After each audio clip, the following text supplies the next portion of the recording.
రెండవ దినవృత్తాంతముల గ్రంథం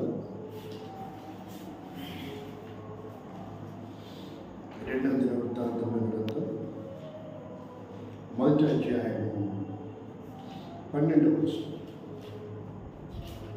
1వ అధ్యాయం 12వ వచనం. కాబట్టి జ్ఞానమును తెలివియు నీకు ఇయ్యబడును. నీకన్నా ముందుగా ఉన్న రాజులకైనను నీ తర్వాత వచ్చే రాజులకైనను కలుగని ఐశ్వర్యమును సొమ్మును ఘనతను నీకు ఇచ్చేదనని చెప్పాను. ప్రేమల తండ్రి, పరిశుద్ధమైన దేవానికి స్తోత్రం. ఈ బైబిల్ పఠనంలో ప్రభా కొన్ని విషయాలు ఆలోచించడానికి నీ సంకల్పం, నీ చిత్తం ఎరిగి వాక్యం వింటున్నటువంటి ప్రతి వ్యక్తి జీవితంలో, వారి వంశంలో వారిని మీరు ఏర్పాటు చేసుకున్న ఏర్పాటు, మీ సంకల్పం, నీ చిత్తం పరిపూర్ణంగా నెరవేర్చి మీ నామానికి మహిమ తెచ్చుకోమని, నీ దాసుని మరుగుపరిచి మాట్లాడి మహిమ పొందమని, సమయంతో దేవునికరంగా ఆశీర్వాదకరంగా చేయమని యేసుక్రీస్తు నామంలో స్తుతించి ప్రార్థించి వేడుకొంచున్నాం తండ్రి. ఆమేన్. ఈరోజు ఒక ప్రత్యేకమైనటువంటి భాగాన్ని మనం ధ్యానం చేయబోతున్నాం. ఇక్కడ మనము ఒక కుటుంబంలో ఎన్నిక లేనటువంటి వ్యక్తిని దేవుని ప్రణాళికలోనికి ఎలా తీసుకొస్తాడు, ఎన్నిక లేని యొక్క వ్యక్తి యొక్క సంతానమును దేవుని పరిపూర్ణమైనటువంటి చిత్తంలోనికి ఎలా తీసుకొస్తాడు అనే విషయాన్ని ఈరోజు మనం అధ్యయనం చేస్తాం. మొదటిదిగా మీ నాన్న పేరేంటి? ఎల్లయ్య. ఇంటి పేరు? కాబట్టి ఇక్కడ ఇంటి పేరుని ఒక గోత్రముగా మనం చూద్దాం. అలాగున మీ ఇంట్లో మీ నాన్న లాస్ట్ వాడు, చిన్నవాడు. మీ ఇంట్లో మీ నాన్న చిన్నవాడు. ఇక్కడ దేవుని ప్రణాళిక ఏంటి అనే దాన్ని మనం అధ్యయనం చేస్తాం. ఇక్కడ మనం పరిశీలన చేస్తే దేవుని యొక్క సంకల్పం, దేవుని యొక్క చిత్తం, దేవుని యొక్క ఏర్పాటు, దేవుని యొక్క ప్రణాళిక ఒక అద్భుతమైనటువంటి విధానంలో జరగబోతున్న కార్యము ఒక 3-4 మెసేజ్లు మనం ధ్యానం చేస్తాం. ఒకసారి చూసాం. సి అనేది ఒక టాపిక్, డబ్ల్యూ అనేది ఒక టాపిక్, ఎస్ అనేది ఒక టాపిక్గా మనం చూసాం. ఇక్కడ దేవుని ఏర్పాట్లోకి వస్తున్న ఒక కుటుంబం, ఒక వంశం, ఒక వ్యక్తిని మనము ఒక 3-4 భాగాలుగా అధ్యయనం చేయడానికి ప్రయత్నం చేద్దాం. మొదటి వ్యక్తి స్థితి ఏంటంటే, ఇతను ఎవరు అంటే సొలొమోనుగా మనం చూస్తున్నాం. ఈ వాగ్దానం ఎవరికి ఇచ్చాడు? దేవుడు సొలొమోనుకు ఇచ్చాడు. సొలొమోను ఏ వంశానికి చెందినవాడు? యూదా వంశానికి చెందినవాడు. సొలొమోను ఏ వంశానికి చెందినవాడు? యూదా వంశానికి చెందినవాడు. యేసుక్రీస్తు ఏమని పిలువబడ్డాడు? దావీదు కుమారుడా అని పిలువబడ్డాడు. సొలొమోను కూడా ఎవరి కుమారుడు? దావీదు కుమారుడే. ఇప్పుడు దావీదు ఎవరు అని ఒక గోత్రం దగ్గరికి వెళ్ళి, ఒక పర్సన్ దగ్గరికి వెళ్ళి దేవుని ఏర్పాట్లోకి వచ్చిన వ్యక్తిని మనం అధ్యయనం చేస్తాం. ఇప్పుడు మీ ఇద్దరు సొలొమోను స్థానంలో ఉండాలి. ఎక్కడ ఉండాలి? ఎందుకు అంటే అది ఎలా సాధ్యమవుతుంది అని మీరు అనుకుంటారు. అదే సాధ్యం, అదే దేవుని చిత్తం. ఇందుకీ సొలొమోను స్థానంలో ఉన్నారా లేదా చూద్దాం రండి. అలాగే శబ్దంతరంగా వింటున్నటువంటి వాక్యం వింటున్న ప్రియమైన సహోదరి, సహోదరుడా, మీ నాన్న ఏ స్థానంలో ఉన్నాడు? మీ తల్లి ఏ స్థానంలో ఉందో కూడా వారిని బట్టి మీరు కూడా యేసుక్రీస్తు యొక్క ప్రణాళికలో ఉన్నాము అనే విషయాన్ని ప్రేమని యవనస్తులారా ఈ భాగాన్ని మీరు కూడా అధ్యయనం చేయాలని ఈ వాక్యాన్ని మీ కొరకు కూడా జ్ఞాపకం చేస్తూ ఉన్నాం. కాబట్టి ఇక్కడ మనం చూస్తే మొదటిగా ఇది దేవుని ఏర్పాట్లకి ఎలా వచ్చాడు. మొదటి సమూయేలు గ్రంథం 16వ అధ్యాయము, మొదటి సమూయేలు గ్రంథం 16వ అధ్యాయంలో మనం చూస్తే 11వ వచనం. సమూయేలు తైలపు కొమ్మును తీసి వారి సహోదరుల ఎదుట 11వ వచనం. నీ కుమారులందరూ ఇక్కడ ఉన్నారా అని యెషయిని అడుగగా అతడు ఇంకను కడసారివాడున్నాడు. అయితే వాడు గొర్రెలను కాయచున్నాడు అని చెప్పాను. ఇక్కడ యూదా గోత్రములో ఎవరున్నారంటే యెషయా ఉన్నాడు. యూదా గోత్రంలో ఎవరున్నారు? యెషయా ఉన్నాడు. యెషయాకు పుట్టిన కుమారుడు అందరిలో దావీదు ఎక్కడున్నాడు? చివరివాడిగా ఉన్నాడు. అంటే ఈ పొట్టపాక వారి వంశంలో మీ డాడీ చివరివాడు. డాడీకి విలువ లేనటువంటి జీవితం, సరైన చదువు లేదు, సరైన గుర్తింపు లేదు, సరైన హోదా లేదు, సరైన ఉద్యోగం కూడా లేదు. ఏదో జీవనోపాధి బ్రతకాల కాబట్టి ఏదో పని చేసుకొని బ్రతకున్నాడు. అలాగే దావీదు కూడా యుద్ధ వీరుడు కాదు. వాళ్ళ అన్నలందరూ యుద్ధ వీరులుగా ఉన్నారు. దావీదుకు సరైన గుర్తింపు లేదు. వాళ్ళ నాన్ననే గుర్తులో లేడు. వాళ్ళ నాన్నకే సమూయేలు అడిగిన దానికి గుర్తులేడు. సమూయేలు నీ కుమారులందరూ ఇక్కడ ఉన్నారా అని అడిగాడు. అప్పుడు గుర్తొచ్చాడు. ఓహో, వాడు ఉన్నాడులే, ఆడు గొర్రెలు కాసుకుంటాడు, ఆడకు గొర్రె, ఆడికే ఉప్పు కారం తెలియదు, ఆడెక్కడ అడవుల్లో పుట్టల్లో కొండల్లో లోయల్లో జీవించేవాడు, మొత్తానికైతే వాడు ఉన్నాడు అని చెప్పాడు. అయితే ఇక్కడ ఏంటంటే దావీదు గుర్తింపులో లేనటువంటి స్థానం. రెండవది, ఆ ఇంట్లో దావీదు చివరివాడిగా పుట్టాడు. అలాగే వీళ్ళింట్లో వీళ్ళ నాన్న చివరివాడు.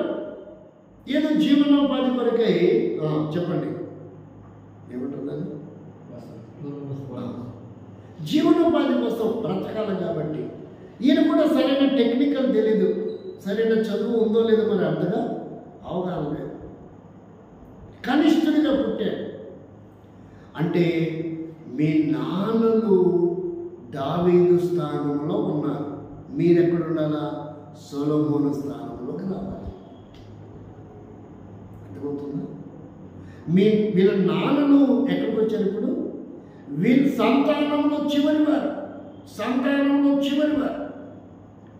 సరైన చదువు లేదు, ఉద్యోగం లేదు, వ్యాపారం లేదు, గుర్తింపు లేదు, ఘనత లేదు, ఆధిపత్యం కూడా లేదు.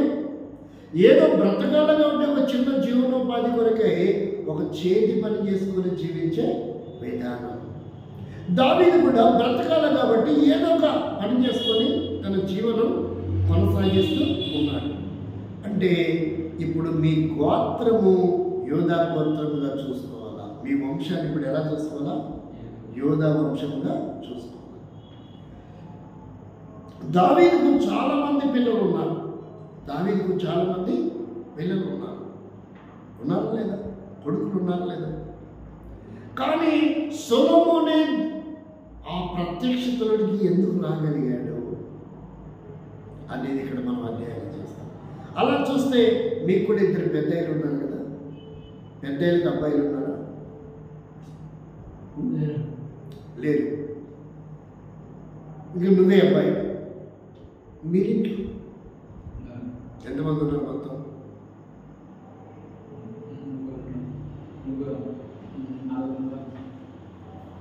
పెద్ద కూడా అన్నయ్య కొడుకులు ఉన్నారు. కాబట్టి మీరు మొత్తం కలిపి ఎంతమంది అయినారు?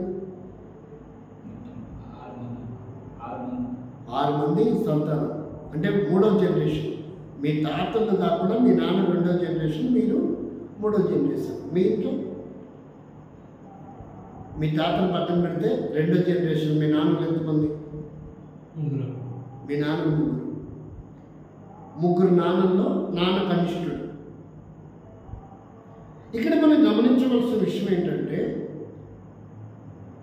దేవుని ప్రత్యక్షతలోనికి సొలొమోను ఎలా వచ్చాడు? యాక్సిడెంటల్గా వచ్చాడు. ఎలా వచ్చాడు? యాక్సిడెంటల్గా వచ్చాడు. అంటే వాళ్ళ తాత దేవుని ప్రత్యక్షతలో లేరు, వాళ్ళ నాన్న కూడా దేవుని ప్రత్యక్షతలో వేరే రకంగా ఉన్నాడు. ఈ రకంగా అయితే లేదు. సొలొమోను దేవుడి ప్రత్యక్షతలోనికి ఎంత వేగంగా ఎలా వచ్చాడు అంటే, మీరు కూడా ఆ స్థానంలో ఉండాలి. ఆ స్థానంలో ఉండాలంటే అది దేవుని ఏర్పాటు. కానీ దేవుని ఏర్పాటులోకి సొలొమోను ఎలా వచ్చాడో, మీరు కూడా దేవుని ఏర్పాటులోకి రావాలంటే సొలొమోను చేసినట్టు మీరు చేయాలి. తరతరాలకు మీ చరిత్ర. ఇప్పుడు మనం ఎట్లయితే దేశ నాయకుల గురించి అధ్యయనం చేస్తున్నామో, సేవకుల గురించి ప్రియ దైవజనుడైన ప్రవీణ్ పగడాల గురించి, ప్రియమైన దైవజనుడైన ప్రకాష్ గంటెల గారి గురించి ఎలాగైతే మనం ఆలోచిస్తున్నామో, మీరు కూడా ఒక చరిత్రకి ఎక్కేవారుగా ఉండాలి. అది భౌతికంగా అయినా, రాజకీయంగా అయినా, ఆధ్యాత్మికంగా అయినా. ఒకటేంటి? భౌతికంగా అయినా, రెండోది రాజకీయంగా అయినా, మూడవది ఆధ్యాత్మికంగా అయినా. కాబట్టి ఇక్కడ సొలొమోను రాజయ్యాడు. సొలొమోను ఏమయ్యాడు? రాజయ్యాడు. రాజుని ఇప్పుడు ఎట్లా అభివృద్ధి పొందాడు? అతను రాజకీయ నాయకుడు అయ్యాడు. ఒక రాజయ్యాడు, చక్రవర్తి అయ్యాడు. 127 సంస్థానాలకు సొలొమోను ఎన్ని సంస్థానాలు రాజయ్యాడు? 127 సంస్థానాలు. ఒకప్పుడు భారతదేశము 657 సంస్థానాలుగా ఉండేది. ఎలా ఉండేది? అన్ని ఇండిపెండెంట్ రాజరికాలుగా ఉండేటివి. 1948 వరకు తెలంగాణ కూడా ఒక రాజ్య సంస్థానంగానే ఉండేది. అంతేనా కదా? సామంత రాజులు ఉండేవారు. అలా కొన్ని రాజ్యాలన్నీ కలిసి ఏమైపోయిందంటే భారతదేశముగా మారింది. ఇన్ని సంస్థానాలన్నీ కలిపి ఒక దేశముగా ఆవిర్భింపబడినటువంటి విధానం. ఇక్కడ మనం గమనిస్తే, మరి ఇప్పుడు సొలొమోనుకు ఈ ఆధిపత్యం ఎలా వచ్చింది చూద్దాం. మొదటి రాజుల గ్రంథం పాయింట్ నెంబర్ 1, ఒక 5 పాయింట్లు చెప్తా వీలైతే. మొదటి రాజుల గ్రంథం 1వ అధ్యాయము 9వ వచనం ఒకసారి చదవండి. మొట్టమొదట దేవుని ప్రణాళికలోనికి సొలొమోను ఎలా వచ్చాడో చూస్తాం. మొదటి రాజుల గ్రంథం 1వ అధ్యాయము 9వ వచనం. అదోనియా యెరోబేలు సమీపమందుండు జోహేరెతు అను బండ దగ్గర గొర్రెలను ఎడ్లను క్రొవ్విన దూడలను బలిగా అర్పించి రాజకుమారులకు తన సహోదరులందరినీ యూదావారకు రాజు యొక్క సేవకులందరినీ పిలిపించను గాని ప్రవక్తయగు నాతానును బెనాయాను దావీదు శూరులను తన సహోదరుడైన సొలొమోనును పిలవలేదు. అందరు పిలిచారంటే ఎవరు పిలవలా? సొలొమోనును పిలవలా. ఎందుకలా జరిగింది? ఇప్పుడు 11వ వచనం. నాతాను ఎక్కడికి వచ్చాడు చూడండి. నాతాను అంటే ప్రవక్త. అప్పుడు నాతాను సొలొమోను తల్లి అయిన బెత్షెబాతో చెప్పినది ఏమనగా హగ్గీతు కుమారుడైన హగ్గీతు కుమారుడైన అదోనియా ఏలుచున్న సంగతి నీకు వినబడలేదా? అయితే ఈ సంగతి మన ఏలిన వాడైన తెలియకయే ఉన్నది. కాబట్టి నీ ప్రాణమును నీ కుమారుడైన సొలొమోను ప్రాణమును రక్షించుకొనుటకై నేను నీకు ఒక ఆలోచన చెప్పేది వినుము. నీవు రాజైన దావీదునొద్దకు పోయి నా ఏలినవాడ రాజా అవశ్యముగా నీ కుమారుడైన సొలొమోను నా వెనుక ఏలువాడై నా సింహాసనం మీద ఆసీనుడగునని నీ సేవకురాలైన నాతో నీవు ప్రమాణపూర్వకంగా సెలవిచ్చావు. ఇక్కడ తల్లి కూడా ఇన్వాల్వ్ అయితే వచ్చింది. ఇక్కడ ఎవరు ఇన్వాల్వ్ అయ్యారు? తల్లి ఇన్వాల్వ్ అయింది. ఇక్కడ తల్లి అనగా మనం గమనిస్తే ఇక్కడ తండ్రి ప్రక్కన పెట్టబడ్డాడు. తల్లి ఇన్వాల్వ్మెంట్ అవుతూ వచ్చింది. అంటే ఇక్కడ తల్లి మనం ఆలోచన చేస్తే వెంకటమ్మగా చూడాలి, తల్లిని ఆలోచన చేస్తే చిట్టమ్మగా చూడాలి. తల్లులు ఎవరి దగ్గరికి వెళ్ళాలంట? రాజా అని రాజు దగ్గర మనవి చేశాడు. ఈ తల్లులు కూడా ఒకరోజు దేవుని దగ్గరికి రావాలి, వస్తారు. ఆ టైం వచ్చినప్పుడు ఈ తల్లులు కూడా దేవుని దగ్గరికి వచ్చి నా కుమారుడికి ఈ అధికారం ఇవ్వవా ప్రభువా, నా కుమారుడికి ఆ ప్రత్యేకమైన స్థానం ఇవ్వవా, నా కుమారుడు ఈ ఉన్నతమైన స్థానంలో ఉంచవా అని దేవుని దగ్గర ఆమెకి దావీదు రాజు దగ్గరికి వెళ్ళి అడిగింది. వీళ్ళు ఎక్కడొచ్చి అడగల? దేవుని దగ్గరకు వచ్చి అడగల. అడుగుతారా? ఎంతో దూరం లేదు, అడిగే రోజు అతి సమీపంగానే ఉంది. కోటి ప్రియమైన సోదరి సోదరా, వాక్యం నీ జీవితంలో ఇంకా మీ తల్లి నీ గురించి దేవుని సన్నిధిలో విజ్ఞాపన చేయలేదేమో, దేవుని సన్నిధిలో అంగలార్చలేదేమో. ఒకరోజు యాకోబు యోహానుల తల్లి యేసు దగ్గరకు వచ్చి అడిగింది, నా కుమారుని ఒకరిని కుడివైపున ఎడమవైపున కూర్చోబెట్టుకోమని. కానీ వారికి అయితే అవకాశం దొరకలేదు. ఇక్కడ బెత్షెబా ఎప్పుడైతే అడిగిందో సొలొమోనుకి ఆధిపత్యము అధికారము ఇవ్వబడినటువంటి విధానము. కాబట్టి ఇక్కడ వాక్యం ఏం చెప్తుందంటే ఖచ్చితంగా ఒకరోజు సొలొమోను స్థానంలో మీరు ఉండాలి. ఆ రోజు కొరకై మిమ్మల్ని మీరు సిద్ధం చేసుకోవాలి. ఆ రోజు కొరకై దేవునితో మీరు సానబట్టుకోవాలి, దేవుని సన్నిధానంలో గడపాలి, వాక్యంతో ప్రార్థనతో. ప్రభువా, ఒకరోజు సొలొమోను జీవితంలో జరిగిన ఆ ఆధిక్యత నా జీవితంలో కూడా నాకు కూడా ప్రసాదించు.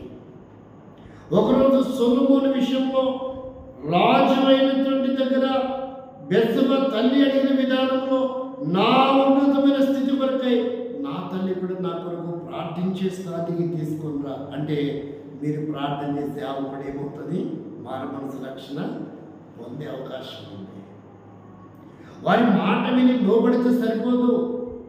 నీకు జన్మనిచ్చిన తల్లిని మీరు దేవుని వైపు త్రిప్పాలి. భక్సింగ్ గారు ఒకరోజు వాళ్ళ తన పేరెంట్స్కి ఏం చేశారంట? బాప్తిసం ఇచ్చాడంట. ఆశ్చర్యం ఉందా లేదా? ఎవరు బాప్తిసం ఇచ్చాడు? భక్సింగ్ గారు ఇచ్చాడు. అంటే మీ ప్రార్థన, మీ ప్రణాళిక వారు మార్పు చెందేవారిగా మాట్లాడు. నా కొడుకు పోతున్న ఆ దేవుడిని నేను నమ్ముతా, నా కొడుకు పూజించే ఆ దేవుడిని నేను పూజిస్తా, నా కొడుకు వెళ్ళే మందిరానికి నేను కూడా వెళ్తాను. నా కొడుకు కంటే విశేషమైనది నాకు ఇంకోటి లేదు. ఎంతకాలం ఇలా బ్రతకాలా, ఎంతకాలం ఇలా జీవించాలా అనే ప్రత్యక్షత వారు గుర్తించగలిగేటట్లు మీ జీవితాలు ఉండాలి. ఏదో కొడుకుగా పుట్టాడు, నా కొడుకు నా మాట వింటున్నాడు, నా కొడుకు నాకు లోపడుతున్నాడు, నా కొడుకు నా కుటుంబాన్ని కాపాడుతున్నాడు, నా కొడుకు డబ్బు తెచ్చేస్తున్నాడు, ఇలా ఉండకూడదు. అలా ఉండకూడదు. ఎలా ఉండాలా?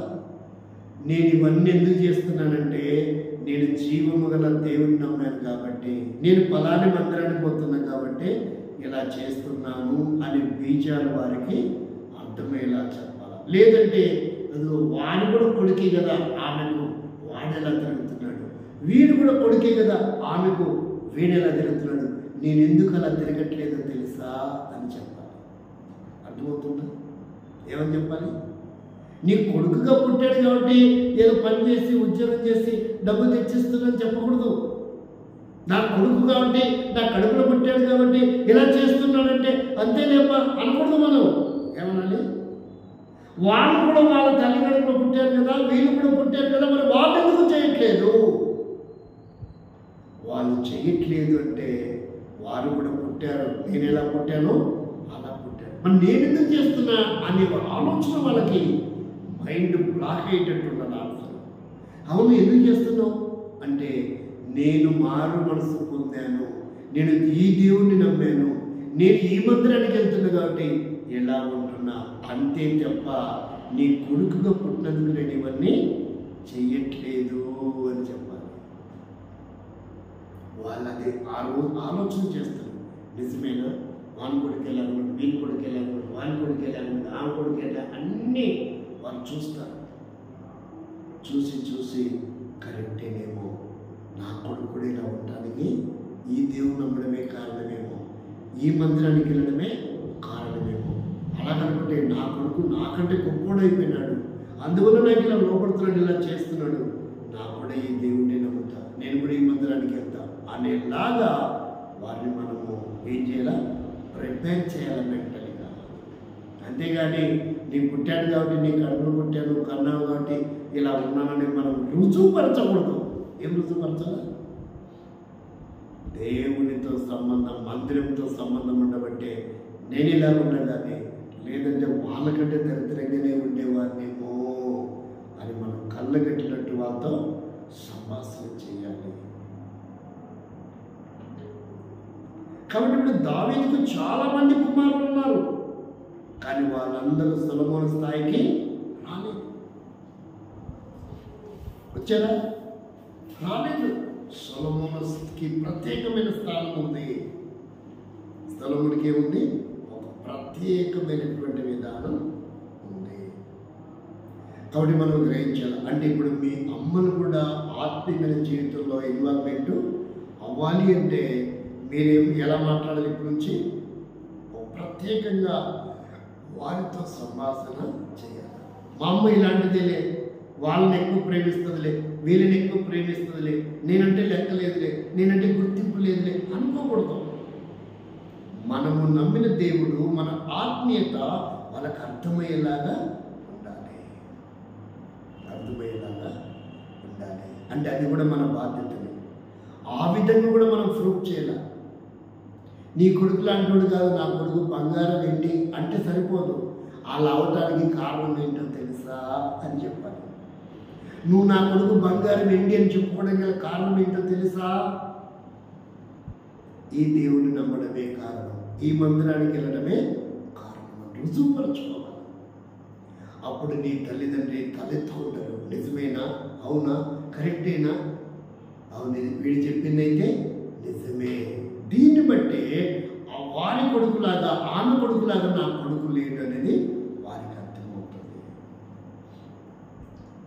కాబట్టి ఇది మొదటిది. రెండోదిగా చూస్తే, చూడండి, రెండోదిగా మనం పరిశీలన చేస్తే దేవుని వాక్యంలో రెండోదిగా సొలొమోను ఈ స్థాయికి రావడానికి బలమైన కారణం, నీవు కూడా ఈ స్థాయిలో ఉండాలా. కనిష్ఠుడి కుమారుడిగా ఉన్న నీవు సొలొమోను స్థాయికే రావాలా. అది దేవుని సంకల్పం, అది దేవుని యొక్క ఉద్దేశం. మా నాన్న విలువలేనోడు, మా బతుకులు ఇంతే అనుకోవాకు. మీ నాన్న చివరివాడు కాబట్టి, విలువలేని వాడు కాబట్టి, అతనికి వారసులుగా పుట్టిన నీవు ఉన్నతమైన స్థితిలో ఉండాలని దేవుడు కోరుకుంటున్నాడు. ఉన్నత స్థాయిలో ఉండాలని దేవుడు కోరుకుంటున్నాడు. చూడండి ఆ మాట చదవండి. రెండవదిగా చూస్తే ఏం రాయబడిందంటే 16వ అధ్యాయంలో ఆయన ఎలాంటి వాడని తెలిసింది. ఎలాంటి వాడు? కనిష్ఠుడు, కౌంట్లెస్లో ఉన్నవాడు. మొదటి సమయంలో వాళ్ళ నాన్న స్థాయి చూసాం, మీ నాన్న స్థాయి కూడా చూసాం. రెండోదిగా మనం పరిశీలన చేస్తే కష్టపడిన విధానం. మీ నాన్నలు ఏం చేశారు? కష్టపడుతున్న విధానాన్ని చూడండి. మొదటి దినవృత్తాంతముల గ్రంథం 22వ అధ్యాయము 14వ వచనం 15వ వచనం.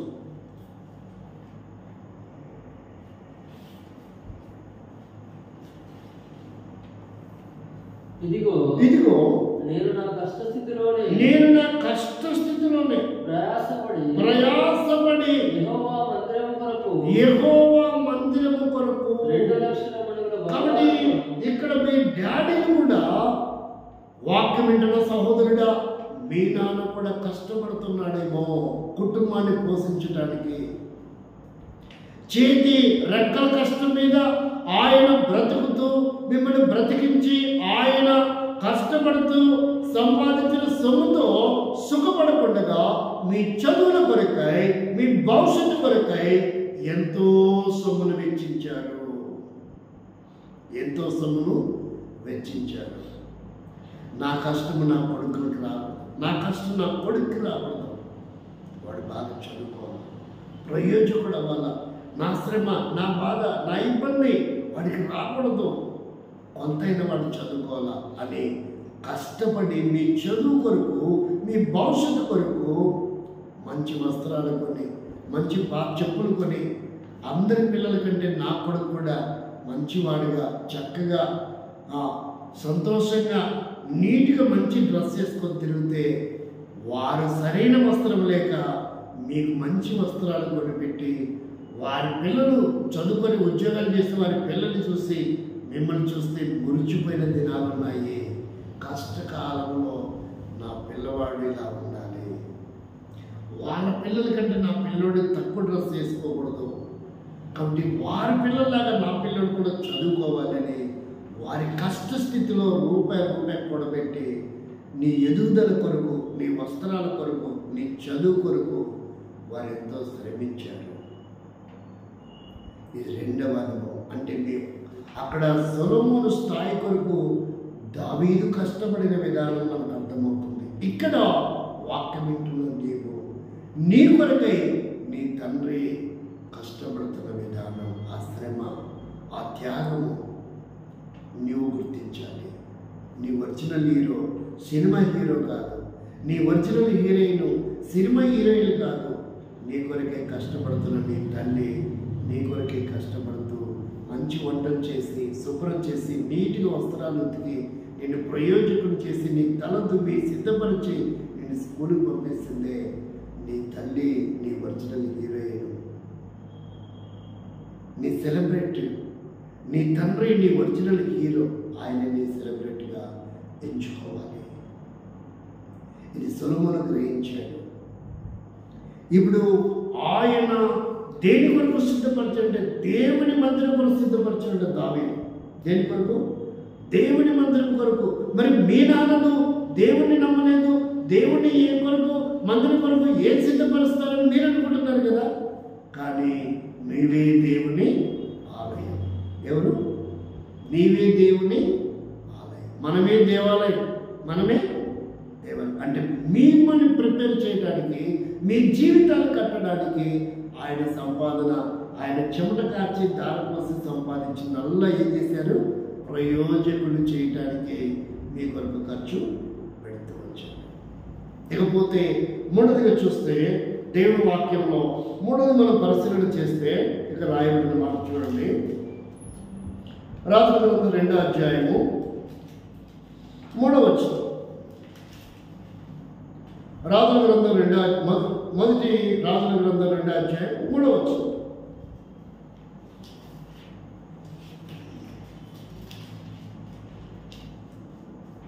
మీ దేవుడైన యెహోవా అప్పగించిన దానిని కాపాడి ఆయన మార్గంలో అనుసరించిన ఎడల ఆయన మార్గములో అనుసరించిన ఎడల నీవు ఏ పని పూనుకొనెనను, ఏ పనిని పూనుకొనెనను, ఎక్కడ తిరిగినను అన్నిటిలో వివేకముగా నడుచుకుందువు.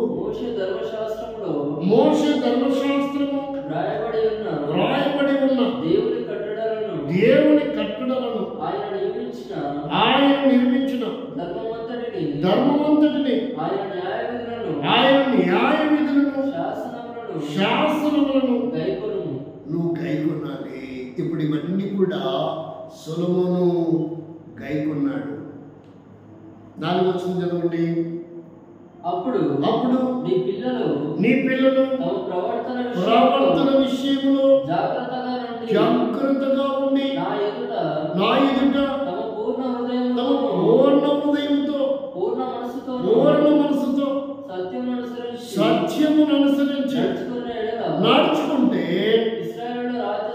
ఇశ్రాయేలు రాజ్య సింహాసనం మీద ఆసీనుడకు ఒకడు కాబట్టి ఇప్పుడు వాగ్దానము చేయబడిన వ్యక్తిగా వచ్చాడు. సొలొమోను ఏమయ్యాడు? ఇప్పుడు దేవుని చేత వాగ్దానము చేయబడ్డాడు. దేవుని వాక్యము, దేవుని క్రమము, దేవుని ఆజ్ఞలు, దేవుని సంకల్పము అనుసరించి జీవించిన వాడు ఎవరంటే దావీదు సంతానంలో సొలొమోను మనకు కనబడుతున్నాడు. అందుకని ఇప్పుడు సొలొమోను ఏమయ్యాడంటే మూడవది దేవుని చేత ఏర్పాటులోనికి వచ్చాడు, దేవుని చేత వాగ్దానంలోనికి వచ్చాడు. అర్థమవుతుందా? ఇప్పుడు మీరు అధ్యయనం చేయండి. మీ ఇంట్లో, మీ వంశంలో ఎవరు దేవుని నమ్మారు, ఎవరు మారు మనసు పొందారు, ఎవరు బాప్తిసం తీసుకున్నారు? ఎవరు వస్తారు? ఇప్పటికా ఎవరు వస్తారు? మీ ఇంట్లో ఎవరు వస్తారు? మీ ఇంట్లో నువ్వే వస్తావు. మీ ఇంట్లో ఎవరు వస్తారు? మీ ఇంట్లో కూడా నువ్వే. కాబట్టి ఇక్కడ మనం అధ్యయనం చేస్తే నీ కుమారుడు ఎవరైతే ఈ అనుభవంలోకి వస్తారో వారు ఒకటి సింహాసనం మీద ఉంటాడు అని దేవుడు వాగ్దానము చేస్తూ ఉన్నాడు. కాబట్టి మీ వంశంలో మీ నాన్న కనిష్ఠుడు, మీ నాన్న కష్టపడ్డాడు, మీ నాన్న విలువలేని జీవితంలో ఉన్నాడు, అందరి చేత మోసగించబడ్డాడు, కడసారి వాడిగా పుట్టాడు, విలువలేని జీవితం. అందుకే దావీదుగా ఆధిక్యత ఇస్తే అది మీ నాన్న స్థానమే. ఆ తర్వాత సొలొమోను స్థానం ఎవరిదంటే నీదే. సొలొమోను స్థానం ఎవరిది? మీ వంశంలో సొలొమోను స్థానం ఏంటిది? మీ వంశంలో నీదే. వాక్యం ఏంటంటే నీ జీవితంలో మీ తల్లిదండ్రులు ఎలా అంటారో, మీ నాన్న ఎలా అంటాడో, నీవు సొలొమోను వంశంలోనికి, నీవు సొలొమోను స్థానంలోనికి రావాలని దేవుడు నీ పట్ల ప్రత్యేకమైన ప్రణాళిక కలిగి ఉన్నాడు. నీకు ఈ విషయం తెలియదు. ప్రియ వాక్యం వింటున్న సోదరి సోదరా, నువ్వెవరైనా సరే దేవుడి ప్రణాళికలో నీవు ఉన్నావన్న సంగతి ఈ వర్తమానం ద్వారా దేవుడు నీతో మాట్లాడుతున్నాడు. నువ్వు దేవుని ఏర్పాట్లో ఉన్నావు. ఇప్పుడు 4వదిగా చూస్తే ఇప్పుడు ఇక మందిరం, 4వదిగా చూస్తే ఏంటిది? 4వదిగా చూస్తే ఆలోచన ఎవరిది? తండ్రికి ఉంది. కానీ దాన్ని నిర్మించింది ఎవరు? 4వదిగా చూస్తే ఇర్మియా గ్రంథం 1వ అధ్యాయం 10వ వచనం. 4వదిగా చూస్తే ఏ అనుభూతిలోనికి వచ్చాడు? 4వదిగా మనం అధ్యయనం చేస్తున్నాము.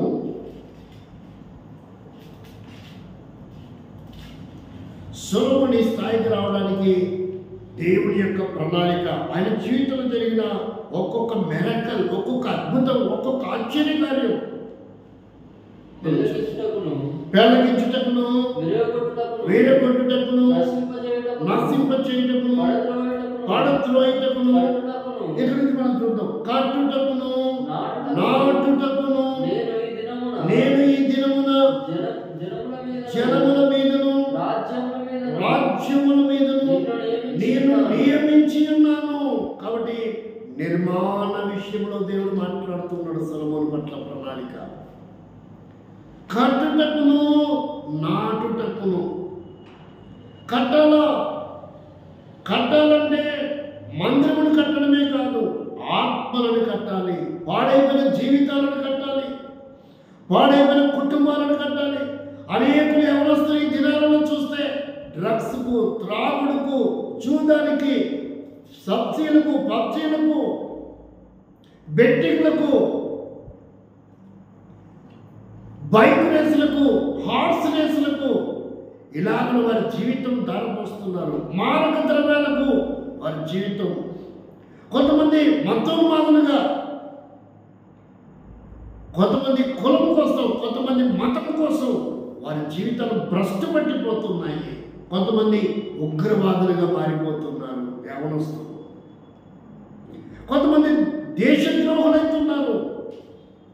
కొంతమంది మృగాలుగా ప్రవర్తించి అమ్మాయిల జీవితాలతో ఆడుకొని వారు పట్టబడి ఎన్కౌంటర్ కూడా చేయబడుతున్నారు యవనస్తులు కొంతమంది. అలాంటి వారి జీవితాలను కట్టడానికి దేవుడు నిన్ను నియమించాడు. నువ్వు వాక్యము విత్తాలి. ఒకటి కట్టాలి, రెండవది విత్తాలి. ఇది ఎబ్రు భాష కాబట్టి ముందు కట్టాలని రాయబడింది, పాత నిబంధన ఎబ్రు కాబట్టి. ఆ తర్వాత విత్తాలని రాయబడింది. అదే కొత్త నిబంధన కాలంలో చూస్తే ముందు విత్తాలి, తర్వాత కట్టాలి. వాక్య పరిచయం చేసి అనేక యవనస్తులను, ఆత్మలను, కుటుంబాలను, జీవితాలను కట్టే బాధ్యత. కాబట్టి చూడండి, ఇప్పుడు మందిరం కట్టాలంటే ఏమవ్వాలి? ఏ అనుభూతి ఉంటే కట్టగలడు సొలొమోను? చూడండి 29వ అధ్యాయం 1వ దినవృత్తాంతంలో 19వ వచనంలో ఒక అద్భుతమైన ఆన్సర్ ఉంది. ముందు నువ్వు వాక్యం విత్తాలన్నా, నువ్వు ముందు జీవితాన్ని కట్టాలన్నా నువ్వు ఏమై ఉండాలి? సొలొమోను ఏమై ఉన్నాడు? మందిరం కట్టడానికి గల కారణం ఏంటి? దినవృత్తాంతముల గ్రంథం 1వ గ్రంథం 29వ అధ్యాయము 19వ వచనం. నా కుమారుడైన సొలొమోను నీ ఆజ్ఞలను, నీ శాసనములను, నీ కట్టడలను గైకొనుచు వాటన్నిటిని అనుసరించునట్లును నేను కట్టదలిచిన ఆలయమును కట్టించున్నట్లు అతనికి నిర్దోషమైన హృదయము కలిగిన వాడు. సొలొమోను ఎవరంట? నిర్దోషమైన హృదయం కలిగిన వాడు. కనుకనే దేవుని మందిరాన్ని కట్టగలిగాడు. ఇప్పటికి 3000 సంవత్సరాలు దాటిపోయింది. సొలొమోను కట్టిన మందిరం ఇంకా అవశేషాలు ఉన్నాయి. ఏడుగుల గోడ అని ఉంది. ప్రపంచ వింతల్లో సొలొమోను కట్టిన దేవాలయంతో సమానమైనటువంటి వింత మరొకటి లేదు. ఈనాడు మనం చూస్తే తెలంగాణలో అన్నిటికంటే చూడదగినటువంటి మందిరం ఏది అంటే ఏం చెప్తారు? మెదక్ మందిరం చూడదగినది. ఈనాడు మనం చూస్తే ఈ 2-3 సంవత్సరాల్లో చూడదగిన మందిరం తెలంగాణలో ఏదైనా ఉందా అంటే అది వరంగల్ దగ్గర ఒక మందిరం కట్టబడింది. అర్థమవుతుందా? మరి సొలొమోను కట్టిన మందిరం 3000 సంవత్సరాల క్రితం. ప్రపంచ వింతల్లో మొదటి వింత మందిరం అదే. మనం 7 వింతలకు ప్రాముఖ్యత ఇస్తాం కదా. వాటన్నిటికంటే అతి ఉన్నతమైనటువంటి మందిరం 3000 సంవత్సరాల క్రితం కట్టబడి 2 సార్లు అగ్ని చేత కాల్చబడిన ఇంకా ఒక గోడ మిగిలి ఉంది. దాన్నే ఏడుపుల గోడ అని పిలుస్తారు. యెరూషలేము వెళ్తే ఖచ్చితంగా పర్యాటకులు ఆ గోడ దగ్గరికి వెళ్ళి ఏం చేస్తారు? ఏడ్చి ప్రార్థన చేస్తారు. అంటే సొలొమోను కట్టిన శ్రేషము ఇంకా ఏమైంది? మిగిల్చబడింది. 3000 సంవత్సరాల క్రితము కట్టబడిన మందిరం. ఆ మందిరం గురించి దేవుడు ఏం చెప్పాడు తెలుసా? చూడండి 9వ అధ్యాయము మందిరాజుల గ్రంథం 3వ వచనం. ఆ మందిరానికి దేవుడు ఏం చెప్తున్నాడు చూడండి. అతనితో ఇలాగ సెలవిచ్చును, నా సముఖమందు నీవు చేసిన ప్రార్థన విన్నపములను. కాబట్టి సొలొమోను గొప్ప ప్రార్థనాపరుడు. 21వ శతాబ్దపు ప్రవక్త దైవజనుడు 21వ శతాబ్ద ప్రవక్తని ఎలాగైతే 20వ శతాబ్ద ప్రవక్తని బిరుదు పొందాడో గొప్ప ప్రార్థనాపరుడు. కాబట్టి ఇక్కడ సొలొమోను కూడా ఒక గొప్ప ప్రార్థనాపరుడు. ఈయన ప్రార్థన దేవుడు ఏం చేశాడంట? అంగీకరించి ఏం చెప్తున్నాడు? నీవు కట్టించిన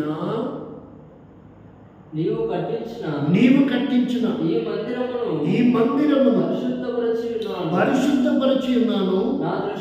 నా దృష్టియు నా మనస్సు ఎల్లప్పుడూ అక్కడ ఉండును. అంటే నీవు కట్టబోతున్న హృదయాలను, నువ్వు కట్టబోతున్న ఆత్మల విషయంలో కూడా నీ ప్రార్థనా జీవితాన్ని బట్టి, నువ్వు కడుతున్న జీవితం, కుటుంబం, పరిచర్య, వ్యక్తులను దేవుడు అంటున్నాడు, నా మనసు నా దృష్టి నువ్వు కట్టిన ఆత్మల మీదనే, ఆ పరిచర్య మీద ఎల్లప్పుడూ ఉంటుందయ్యా అని దేవుడు వాగ్దానం చేస్తున్నాడు. చూసారా సొలొమోను పట్ల దేవుని ప్రణాళిక ఎంత అద్భుతమైనదో, ఎంత ఆశ్చర్యమైనదో. అంటే మీరు అలా ఉండాలని దేవుడు కోరుకుంటున్నాడు. ఎవరైతే చివరి సంతానంలో, తాత సంతానంలో చివరి కుమారుడుగా, చివరి కుమార్తెగా ఉంటారో, ఎవరైతే విలువలేని కుమారుడుగా, విలువలేని కుమార్తెగా ఉంటారో, వారి సంతానమును దేవుడు ఒక ప్రత్యేకంగా సొలొమోను స్థానంలో ఉంచాలని ఇష్టపడుతూ ఉన్నాడు. వాక్యం వింటున్న సహోదరి సహోదరా, మీ తాతకుడు మీ మమ్మీ చివరి కుమార్తెనా? ఆ చివరి కుమార్తె సంతానం నువ్వైతే నువ్వు సొలొమోను స్థానంలో ఉండిపోతున్నావు. మీ తాతకు మీ నాన్న చివరి సంతానమా? అలాగైతే చివరి సంతానంలో నుంచి కష్టాల నుంచి పుట్టిన నీవు సహోదరుడా సొలొమోను స్థానంలో ఉండబోతున్నావు. అది దేవుని యొక్క ప్రణాళిక. ఆషమాషి కాదు, నువ్వు బహు జాగ్రత్తగా ఉండాలి. సొలొమోను యొక్క ప్రత్యక్షతలోనికి రావడం అంత ఈజీ అయినది కాదు. ఏమైనాడంట? నిర్దోషమైన హృదయము కలిగిన వాడుగా ఉండాలి. నిర్దోషమైన హృదయము కలిగిన దానిగా ఉండాలి. అప్పుడే దేవుడు తన కొరకే ఒక బలమైన సాధనముగా నిన్ను వాడుకోబోతున్నాడు. మందిరాలు కట్టడానికి, జీవితాలు కట్టడానికి, కుటుంబాలు కట్టడానికి, సమాజాన్ని కట్టడానికి, సమాజాల స్థాపన చేయడానికి దేవుడు నిన్ను వాడుకోబోతున్నాడు. ఒక కంపెనీలో సీఈఓగా, ఒక ఎమ్మెల్యేగా, ఒక కలెక్టర్గా, ఒక ఇంజనీర్గా, ఒక డాక్టర్గా, ఒక ఎంఆర్ఓగా నిన్ను వాడుకోబోతున్నాడు. ఒక సేవకుడిగా, సేవకురాలుగా చెప్పలేము. దేవుడు నిన్ను ఏ స్థానంలో వాడుకోబోతున్నాడు? సొలొమోనుకి 2 స్థానాల్లో వాడుకున్నాడు. ఒకటి ఆత్మ సంబంధమైన దాని విషయంలో వాడుకున్నాడు. భౌతిక సంబంధమైన దాంట్లో ఒక ఉన్నతమైనటువంటి నాయకుడిగా, ప్రజల పాలకుడిగా కూడా దేవుడు అతన్ని ఆశీర్వదిస్తూ వచ్చాడు. ఒకవేళ ఉద్యోగంలో కూడా నువ్వు స్థిరపడతావేమో, లేక సేవలో స్థిరపడతావు. ఆత్మ సంపాదకుడిగా, ఆత్మ సంపాదకురాలుగా దేవుడు నిన్ను వాడుకుంటాడేమో. ఒక నాయకుడిగా, ఒక నాయకురాలుగా, ఒక సంఘ పెద్ద భార్యగా నిన్ను వాడుకుంటాడేమో. లేక ఒక సేవకుడిగా, లేక సేవకురాలుగా నిన్ను వాడుకుంటాడేమో. ఒక కంపెనీ సీఈఓగా, కలెక్టర్ రాలుగా నిన్ను వాడుకుంటాడేమో తెలియదు. దేవుడి ప్రణాళికలో నువ్వు ఉన్నావు. వాక్యం వింటున్నటువంటి సహోదరి సహోదరు, నువ్వెవరైనా సొలొమోను స్థాయికి రావాలంటే మొట్టమొదట మారు మనసు నీకు అవసరం, రక్షణ నీకు అవసరం, బాప్తీసం నీకు అవసరం, ఆత్మీయ జీవితంలో నిర్దోషమైనటువంటి జీవితం నీకు అవసరం. ఇవి లేకుండా సొలొమోను ఆ స్థాయికి రాలేదు. నువ్వు కూడా ఆ స్థాయిలో నుంచి రావాలి. ఇదే అనుభవం నుంచి రావాలని దేవుడు కోరుకుంటున్నాడు. ఇది మనం చూస్తుంటున్నాం. చూడండి, 5వదిగా చూస్తే సొలొమోను జీవితంలో చూస్తే ఆ తర్వాత దేవుని ప్రణాళిక ఎంత అమోఘమైనదిగా ఉందో, ఆశ్చర్యకరమైనదిగా ఉందో మందిర నిర్మాణ విషయంలో. జకర్యా గ్రంథం 3వ అధ్యాయము 7వ వచనం. జకర్యా గ్రంథం 3వ అధ్యాయము 7వ వచనం.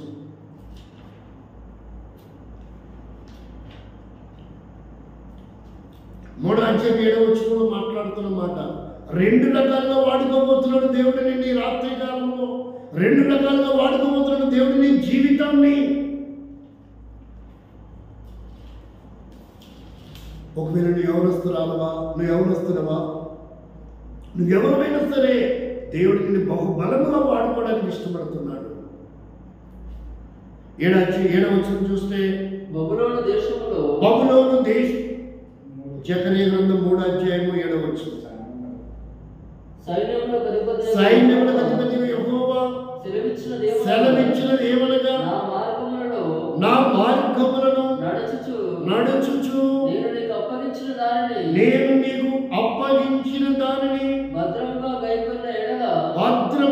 గైకొనిన ఎడల నీవు నా మందిరము మీద ఒకటి అధికారివై ఉంటావు, రెండవది నా ఆవరణములను కాపాడువాడవవుతావు. మూడవ చెప్తా ఉన్నాడు, మరియు ఇక్కడ నిలవబడి వారికి కలిగినట్లు నా సన్నిధిని నిలిచే భాగ్యము. కాబట్టి ఇక్కడ 3 స్థానాలు ఇచ్చాడు. ఒకటి మందిరం మీద అధికారం, రెండవది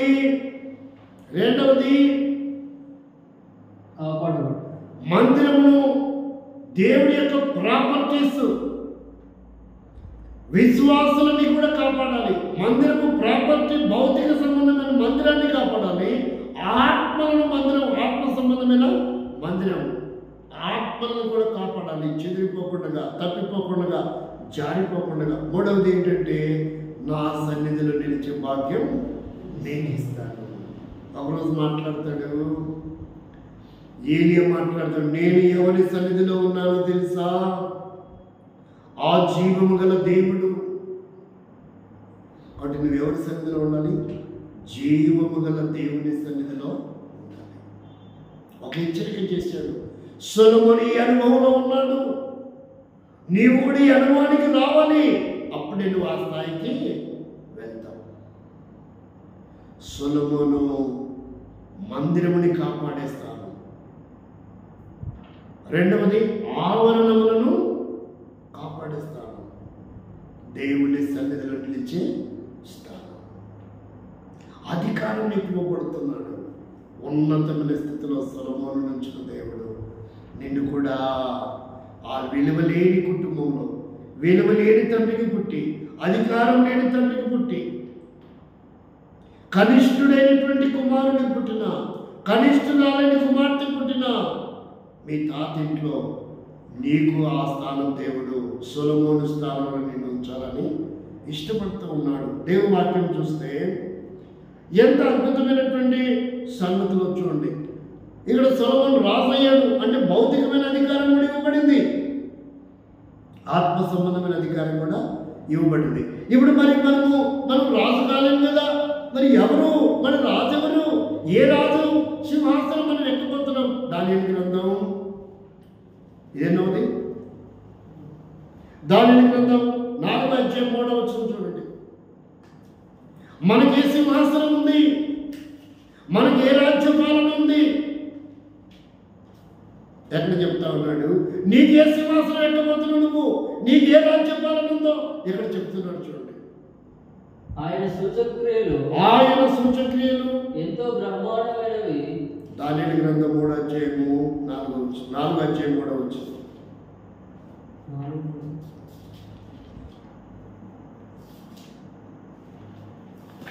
ఆయన అద్భుతములు ఎంతో ఘనమైనవి. ఆయన రాజ్యము శాశ్వత రాజ్యము. అంటే ఏ రాజ్యం అంట? శాశ్వత. ఆయన అంటే ఎవరు ఇక్కడ? ఆయన అంటే వేలు కాదు, ఆయన అంటే ఎంకన్న కాదు. ఇక్కడ ఆయన అంటే తండ్రి అయిన దేవుడు. ఈయనకు సింహాసనం ఉంది. భౌతికంగా దావీదు సింహాసనం సొలొమోను ఎక్కాడు. ఆత్మీయ జీవితంలో నీ తల్లి సింహాసనం నువ్వు ఎక్కబోతున్నావు, నీ తండ్రి సింహాసనం నువ్వు ఎక్కబోతున్నావు. ఆత్మీయ తండ్రి, జీవము గల దేవుడు. అందుకనే ఏమని చెప్తూ వచ్చాడు? ఏమని చెప్తూ వచ్చాడు ప్రవీణ్ ప్రకటన గారు? మై కింగ్, నీ రాజు. ఏమని చెప్తూ వచ్చాడు? నీ రాజు. నీ రాజు ఎవరిప్పుడు? మన రాజు ఎవరిప్పుడు? దావీదు కాదు ఇక్కడ రాజు, మీ నాన్న కాదు ఇక్కడ రాజు, భౌతికమైన నీ తండ్రి కాదు రాజు ఇక్కడ. వారి సింహాసనం 5 ఏళ్ళు 10 ఏళ్ళు 20 ఏళ్ళు ఉండదు. మరి నీ తండ్రి సింహాసనం ఎలాంటిదంట? మళ్ళా చదువుకొని ఏమంటున్నాడు? ఆయన రాజ్యము శాశ్వత రాజ్యం, శాశ్వతమైన రాజ్యం, ఆయన సింహాసనము శాశ్వతమైన సింహాసనం. అందుకని ఏం చేశారంట? 24 పెద్దలు 4 జీవులు ఏం చేస్తాయి? ప్రకటన గ్రంథం 7 అధ్యాయము 10 వచనం. ప్రకటన గ్రంథం, నీ రాజు అక్కడ సింహాసనాసీనుడై ఉన్నాడు, సింహాసనాసీనుడైన నీ సింహాసనాసీనుడైన మా దేవునికి గొర్రె పిల్లకును. కాబట్టి నీ రాజు ఎవరు? ప్రభువు యేసుక్రీస్తు వారు. భౌతిక సంబంధమైన రాజ్యం కాదు. పిలాతు అడిగాడు, నువ్వు రాజువా అని అడిగాడు. నువ్వు అన్నట్టే అన్నాడు. అంటే ఏ రాజ్యం అయింది? ఏ సింహాసనం అయింది? ఆత్మ సంబంధమైనటువంటి రాజ్యం, ఆత్మ సంబంధమైన సింహాసనం. ఆ సింహాసనం మీద నీవు ఒక రోజు కూర్చోబోతున్నావు. దావీదు సింహాసనం మీద సొలొమోను కూర్చున్నాడేమో కానీ మరి నీ రాజ్య సింహాసనము శాశ్వతమైన సింహాసనం మీద నీవు కూర్చోబోతున్నావు. సొలొమోను కంటే ఉన్నతమైనటువంటి స్థానం దేవుడు నీకు ఇవ్వాలనుకుంటున్నాడు. సొలొమోను రాజ్యము కంటే అతి ఉన్నతమైనటువంటి రాజ్యము దేవుడు నీకు ఇవ్వాలనుకుంటున్నాడు అని చెప్తాడు. అని చెప్తూ మాట ఏంటంటే, లూకా సువార్తలో, చిన్నమందా భయపడకము, నీకు రాజ్యము అనుగ్రహించబడును. ఏమని చెప్తున్నాడు? చిన్నమందా భయపడకము, నీకు రాజ్యము అనుగ్రహిస్తున్నాను. కాబట్టి నువ్వు సింహాసనాసీనుడు అవుతావు. సొలొమోను కంటే అతి ఉన్నతమైన సింహాసనం మీద నువ్వు ఒకరోజు కూర్చోబోతున్నావు. ఆత్మ సంబంధమైన సింహాసనం మీద నువ్వు కూర్చోబోతున్నావు. శాశ్వతమైనటువంటి రాజ్యము మీద సింహాసనాసీనుడు నువ్వు కాబోతున్నావు. అదే దేవుడు చెప్తున్నటువంటి మాట. కాబట్టి ఇక్కడ జ్ఞాపకం చేస్తున్నాడు, సొలొమోను కంటే అతి ఉన్నతమైన ప్రణాళిక దేవుడు నీ పట్ల కలిగి ఉన్నాడు. ఆ రాజ్యాన్ని, ఆ స్థానాన్ని నువ్వు కైవసం చేసుకోవాలా, నువ్వు సిద్ధపడాలా. ప్రభా, సొలొమోనుకి అన్ని భౌతిక సంబంధమైనవి వచ్చాయి, కానీ నన్ను ఆత్మ సంబంధమైన వాటి మీద అధికారం ఇవ్వు. ఆత్మ సంబంధమైన నాయకుడిగా చేయి, ఆత్మ సంబంధమైన రాజుగా చేయి, ఆత్మ సంబంధమైన మంత్రి కట్టడానికి చేయి, ఆత్మను కట్టడానికి నన్ను సిద్ధపరచు, నిర్దోషిగా చేయి. విలువలేని తండ్రికి పుట్టిన నేను విలువైన జీవితం నాకు ప్రసాదించు. నా జీవితాన్ని బట్టి నా తల్లిదండ్రి ఆనందించి సంతోషించేటట్లు నాకు ఆ గొప్ప స్థానం ప్రసాదించు ప్రభా అని మనం దేవుడిని అడగాలి. ప్రార్థన పరులుగా మారాలి, నిర్దోషమైన హృదయం కలిగిన వారంగా మారాలి, దేవుని ఆజ్ఞలను పాటించే వారంగా మనం ఎదగాలి. సంఘక్రమానికి, సహవాస క్రమానికి, దేవుని క్రమానికి ఎవరెలా ఉన్నారో వారితో మనకు అనవసరం. ఇక్కడ దావీదు కుమారులు అందరూ ఉన్నారు, వారందరికంటే అతీతమైన స్థానంలో సొలొమోను దేవుని చిత్తానికి లోబడిన వాడిగా ఉన్నాడు. అందుకే దావీదు కుమారులకు ఎవ్వరికి లేని ఆధిక్యత సొలొమోనుకి ఎలా వచ్చిందో, నీ వంశంలో మీ అన్నదమ్ములకు ఎవరికి లేని ఆధిక్యత దేవుడు నీకు ఇవ్వాలనుకుంటున్నాడు. సొలొమోనులాగా జీవిస్తాను. సొలొమోను యొక్క ప్రణాళికలోనికి నీ వస్తే నీకు కూడా ఆ స్థానంలో, మీ అన్నతమ్ములందరూ మీ వంశంలో అందరు ఎలా ఉన్నారో వారందరినీ ప్రక్కన పెడితే దేవుడి పట్ల ఉన్న ప్రణాళిక, ఆ సంకల్పంలో నీవు ఉండాలి. యథార్థమైన జీవితం, వారు మనసుకున్న జీవితం, రక్షణ అనుభవం, బాప్తీస అనుభవంలో, భక్తి వైరాగ్యంతో, ప్రార్థన జీవితంలో, వాక్యక్రమానికి, సంఘక్రమానికి, సహవాస క్రమానికి, దేవుని చిత్తానికి వినయ విధేయతలు కలిగి అణిగిమణిగి లోబడి నీవు కనుక జీవిస్తే సొలొమోను కంటే ఉన్నతమైన స్థానంలో దేవుడు నిన్ను ఉంచాలనుకుంటున్నాడు. వరకని దేవుడు సొలొమోనుకి ఈ స్థాయిని ఇవ్వలేదు, నీకు కూడా వరకని ఇవ్వడం. ఎనుగోనికి నువ్వు రావాలని దేవుడు కోరుకుంటున్నాడు. చూడండి, చివరిగా ఐదవదిగా మనం చూస్తే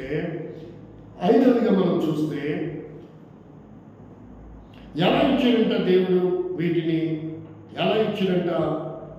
4వ దాంట్లో ఒక హెచ్చరిక చేసి అతన్ని ఏం చేశాడంటే, మొదటి దినవృత్తాంతములు 1వ అధ్యాయము 12వ వచనం చదవండి. ఇవన్నీ ఎందుకు ఇచ్చాడంట? ఇవన్నీ ఎందుకు ఇచ్చాడంట? 2 దినవృత్తాంతం 1వ అధ్యాయం 12వ వచనం. ఎందుకు ఇచ్చాడంటే 5 ఇచ్చాడు. ఇక్కడ ఎన్ని ఇచ్చాడు? 5 ఇచ్చాడు. గ్రేస్ కృప చేత 5 సొలొమోనుకి ఇచ్చాడు. భౌతికంగా దేవుడు నీకు కూడా 5 ఇస్తాడు. కాబట్టి జ్ఞానమును తెలివియు నీకు ఇయ్యబడును. నీకన్నా ముందుగా ఉన్న వారికి రాజులకైనా నీ తర్వాత వచ్చే రాజులకైనా కలిగిన ఐశ్వర్యము సొమ్మును ఘనతను నీకు ఇస్తానని చెప్తారు. అంటే మీ వంశంలో నీ తర్వాత కూడా వంశం వాళ్ళు పుట్టొచ్చు కుమారుడు. వారికి లేని జ్ఞానం, వారికి లేని తెలివి నీకు ఇస్తాడు. అంతేకాదు నీ తర్వాత పుట్టబోయే వంశంలో నీకంటే ఉన్నతమైన స్థాయిలో ఉండకూడదని వారికి లేని ఐశ్వర్యం నీకు ఇస్తాడు, వారికి లేని సొమ్ము నీకు ఇస్తాడు, వారికి లేని ఘనత నీకు కూడా ఇవ్వబోతా ఉన్నాడు. అది దేవుని యొక్క ప్రణాళిక. ప్రభువా నన్ను కూడా ఇలా చేయి, సొలొమోనుకి చేసినట్లుగా నాకు కూడా నువ్వు చేయగలవు. సొలొమోను ఉన్నట్టుగా నేను కూడా ఉండడానికి నన్ను సిద్ధపరచని ప్రభు పాదాల దగ్గర ఆధ్యాత్మిక జీవితంలో నువ్వు ఎలా ఉంటే సొలొమోనుకి ఇవన్నీ పొందాడో ఆ వంశంలో వారన్నలకి ఎప్పటికీ లేని ఆధిక్యత ఎలా వచ్చిందో నీకు కూడా రావాలంటే సొలొమోను యొక్క ప్రత్యక్షతలోనే జీవితం ఉన్నప్పుడు ఇవి కూడా నీకు ఇస్తాడు. ఈరోజు అప్పులు చేసి వడ్డీలు తెచ్చుకొని ఫైనాన్స్ తెచ్చుకొని జీవనము మెయింటైన్ చేస్తూ నష్టపోతూ అప్పుల పాలై ఇబ్బందులు పడుతూ వేదన చెందుతూ అనారోగ్యానికి, సమస్యలకి, వలయానికి, బాధలకి, కష్టాలకి మగ్గిపోతున్న నీ జీవితాన్ని ఒకరోజు దేవుడు చేయబోతున్నాడు. ఐశ్వర్యవంతునిగా చేయబోతున్నాడు, ఐశ్వర్యవంతురాలుగా చేయబోతున్నాడు. సొమ్ముతో ఎక్కడ చూసినా సొమ్ము, విస్తారమైన సొమ్ము ఉండేటట్టు చేయబోతున్నాడు. ఎక్కడ లేని ఘనతను దేవుడు నీకు ఇవ్వాలని ఇష్టపడుతున్నాడు. సొలొమోనుకి ఏవైతే ఇచ్చాడో అవి నీకు కూడా ఇస్తాడు. సొలొమోను ఎలా జీవించాడో నువ్వు అలా జీవించు. అలా జీవించినప్పుడు ఇవన్నీ పొందాలంటే మనకు దేవుడు ఏమై ఉన్నాడు? సొలొమోనుకి ఏమై ఉన్నాడు? దేవుడు తోడై ఉన్నాడు. సొలొమోనుకి ఏమై ఉన్నాడు? దేవుడు తోడై ఉన్నాడు కనుక అవన్నీ చేయగలిగాడు. దేవుడు తోడు లేకపోతే అవేమీ చేయలేడు. కాబట్టి నీకు కూడా దేవుడు తోడుగా ఉన్నాడు. నిన్ను విడవడు, ఎడబాయడు. నీకు తోడైన దేవుడు, నిన్ను విడవడు, ఎడబాయడు. ఈ స్థాయి వచ్చేదాకా సొలొమోను అంటే అర్థం ఏంటి? పీస్, సమాధానం. నీ సరిహద్దులో ఏ గొడవ లేకుండా, ఏ ఇబ్బందులు లేకుండా, సంశయం లేకుండా, జలసి లేకుండా, అసూయ లేకుండా అన్నిటినీ సమాధానకరంగా, శత్రుత్వం లేకుండా చేస్తాడు. అంతగా పీస్ జీవితాన్ని, అంతటి శాంతిని, సమాధానమును దేవుడు నీకు కూడా ప్రసాదిస్తాడు. ఉన్నతమైన స్థితిలో నీ జీవితం కూడా సొలొమోను నుంచి ఉన్నత స్థితిలో వచ్చిన దేవుడు నిన్ను కూడా ఉంచబోతున్నాడు. సొలొమోను తండ్రి ఎలా అయితే కనిష్ఠుడై విలువలేకుండా ఉన్నాడో నీ తల్లి కూడా అలా కనిష్ఠుడై ఉన్నప్పుడు సొలొమోనుకి ఎలాంటి ఆధిక్యత వచ్చిందో నీకు కూడా అదే ఆధిక్యత ఇవ్వాలనుకుంటున్నాడు. కాబట్టి ఒక బలమైన తీర్మానం, ప్రభువా అనేక పర్యాయములు నా పట్ల నీకు ఇంత గొప్ప ప్రణాళిక ఉందా?